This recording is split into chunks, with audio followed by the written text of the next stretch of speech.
The most dangerous lie is not the one she tells you. It is the one she tells herself to justify her behavior. When a woman is unfaithful, she constructs a complex psychological fortress to protect her ego. She convinces herself that she is not a bad person, but rather a victim of circumstance, of your neglect, or of a connection she simply couldn't resist. Direct confrontation never breaches this fortress. If you ask, "Are you cheating?" you trigger her rehearsed defense mechanism. She has already played that scenario in her head 1,000 times. She has the denial ready. She has the gaslighting script prepared. To find the truth, you must bypass her defenses. You do not use a battering ram, you use a key. That key is a specific type of inquiry known in behavioral psychology as the volitional dilemma or the empathy trap. We are going to dissect the specific questions and the exact psychological reactions you need to look for. This is not about getting a confession immediately. It is about observing the glitch in the matrix. When a person is living a double life, their brain is under immense cognitive load. They have to track 2 timelines, 2 emotional states, and 2 versions of reality. This consumes massive amounts of glucose and processing power. The questions we will discuss are designed to overload that system and force a leak of the truth. The first and most potent tool is the hypothetical third-party question. This relies on the psychological principle of projection.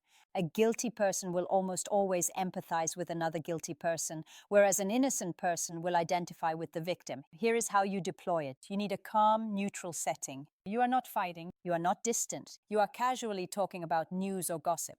You say something like this: "I was reading about this guy at work. Apparently his wife cheated on him, but she said it was because he was always working and never paid attention to her. He's thinking about divorcing her. Do you think he should give her another chance?"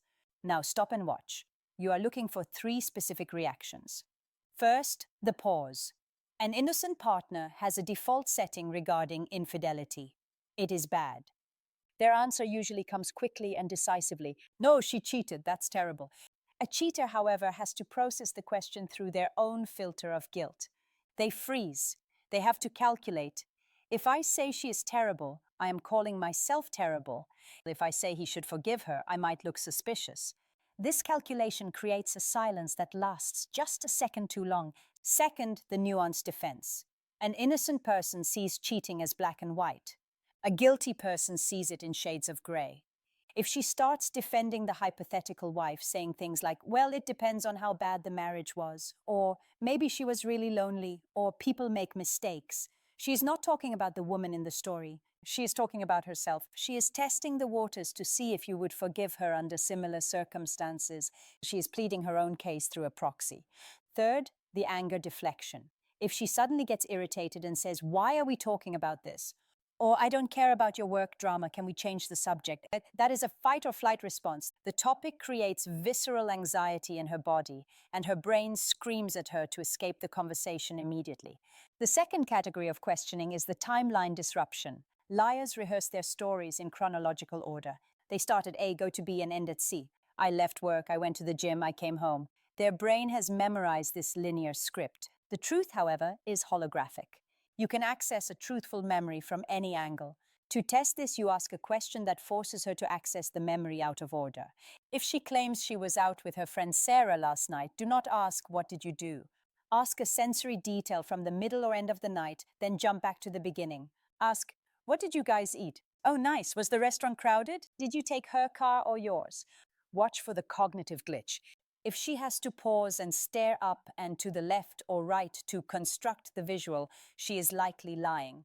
But the real tell is if you ask a question that contradicts a previous detail or requires a complex explanation and she snaps at you. "Why does it matter which car we took?" The question doesn't matter. The reaction matters. A person telling the truth has the memory easily accessible. "We took my car because hers is in the shop." It's effortless. A liar is terrified that saying "my car" might contradict a receipt she has or a toll booth camera she didn't think about. The fear of getting caught in a technicality causes her to shut down the line of questioning aggressively. The third technique is the sudden empathy question. This is the most counterintuitive approach. Usually when men suspect cheating, they become cold and inquisitorial. This puts her guard up. She expects you to attack, so she has her shield ready. Instead, you drop the shield. You approach her with vulnerability. You look her in the eyes and say, I feel like we've been disconnected lately, and I feel like I haven't been the best partner to you. Is there something I've done that's made you want to pull away? This question is a trap. It is a golden bridge for her rationalization. If she is loyal but just unhappy, she will use this opportunity to communicate. She will cry, she will tell you she misses you, she will try to fix the gap, she will move toward you. If she is cheating, she will seize this opportunity to blame you for her actions. She will agree with you. Yes, you have been distant. You do work too much. I have felt lonely. She will take the blame you offered and pile her guilt onto it. It validates her internal narrative that the affair is your fault. She will seem relieved that you are taking responsibility for the distance she created. She uses your apology to absolve herself if she accepts your blame too eagerly and offers no reassurance that she loves you and wants to stay. She has likely already checked out. Next, we move to the digital bluff. This is high stakes and requires nerves of steel. You do not actually need to see her phone to know the answer. You just need to see her reaction to the threat of the phone being seen. Wait until you are in a situation where your phone is inconvenient. Maybe it is charging in another room or you are driving. Ask her casually, hey, can you hand me your phone for a second? I need to look up that restaurant/call my mom, check the weather. My phone is dead. Do not look at her face initially. Look at her hands. The micro clutch. Does she tighten her grip on the phone? The hover hand. Does she start to hand it to you but then pull back slightly? The unlock panic. Does she say, wait, let me find it for you, and frantically swipe away notifications before handing it over? An innocent person simply hands over the phone. A person with a secret life has a rush of cortisol, stress hormone, the moment you ask. You might see her face flush. She might stammer, oh, the battery is really low, or I'm in the middle of a text. If there is any hesitation deeper than a split second, there is something on that device she cannot risk you seeing. The more elaborate the excuse for not handing it over, the worse the secret is. Then there is the future projection inquiry. Infidelity kills the future. When a woman is involved with someone else, she enters a state of limbo. She's comparing two men or she's planning an exit strategy. Therefore, she cannot commit to long-term plans with you because she honestly doesn't know if she will be there. Ask a question that requires a concrete commitment of time and money in the distant future. I was looking at booking that cabin for the family reunion in 6 months. It's non-refundable. Should I put the deposit down tonight? Listen to the vague ambiguity. Let's wait a bit. I'm not sure about my work schedule that far out. Why the rush? If she has always been a planner and suddenly she refuses to commit to anything beyond next week, it is because she is keeping her timeline open for a potential breakup. She does not want to be financially or logistically tied to you when she makes her move. Finally, you must deploy the accusation by proxy. This is similar to the hypothetical friend, but it makes it personal to her circle. Mention a specific behavior you have noticed in her, but attribute it to someone else.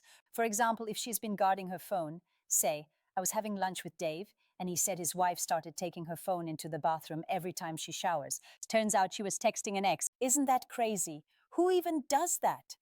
Watch her eyes. If she's doing exactly that behavior, she will feel a shock of recognition. She will think you know. Paranoid people overinterpret coincidence. If she gets incredibly defensive and says, well, maybe she just wanted to listen to music, you always assume the worst. She's defending herself, not Dave's wife. She has just confessed that she does the same thing and feels guilty about it. It is crucial to understand that one of these signs alone might be a misunderstanding, but a cluster of them is a diagnosis. If she hesitates on the hypothetical question, blames you when you offer empathy, refuses to hand over her phone, and won't plan for the future, the conclusion is mathematical. The final piece of this analysis is the relief reaction. This is the darkest sign. If you sit her down and ask the ultimate question, are you seeing someone else? Look at her face immediately after you say it. If she loves you and is faithful, the reaction will be shock, hurt, and perhaps anger. She will be devastated that you could think that. If she is cheating, you might see a micro-expression of contempt, one corner of the mouth raising, or, surprisingly, relief. The relief comes from the fact that the secret is finally out. The burden of lying is over. She might not even deny it. She might just look at you with a cold, dead stare and say, why would you ask that? Without actually saying no. Or she will explode into a rage that feels performative. This is DARVO, deny, attack, and reverse victim and offender. She will scream so loud about how insulted she is that you end up apologizing for asking. If her reaction is 10% denial and 90% attacking your character for being insecure and crazy, she is hiding the truth. An innocent person wants to clear their name. A guilty person wants to shut you up. You have to trust your biological intuition. Evolution gave men a radar for paternity fraud. It is deep in your DNA. If you feel like something is wrong, and her answers to these questions are filled with pauses, deflections, and counterattacks, stop looking for the smoking gun. You are staring right at the smoke, and that is usually enough to know the house is on fire. Do not let her gaslight you into doubting your reality. The questions reveal the truth not by what she says, but by how much effort she puts into hiding what she is not saying.